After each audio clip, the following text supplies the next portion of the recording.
Freshers ఏదైనా కంపెనీలో జాబ్లో జాయిన్ అయిన తర్వాత వాళ్ళకి ఇనిషియల్ 3 months అయినా కొన్ని కంపెనీస్లో 6 months కూడా అబ్జర్వేషన్ పీరియడ్ ఉంటుంది. అబ్జర్వేషన్ పీరియడ్ని ప్రొబేషన్ పీరియడ్ అంటారు.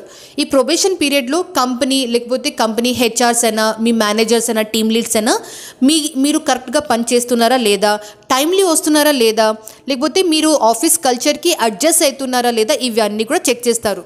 ప్రొబేషన్ పీరియడ్లో మీరు ఎవరితోని కూడా ఆర్గ్యుమెంట్ చేయకండి, టైమ్లీ ఆఫీస్కి వెళ్ళండి అండ్ ఎట్లాంటి గాసిప్స్లో కూడా మీరు పార్టిసిపేట్ చేయకూడదు.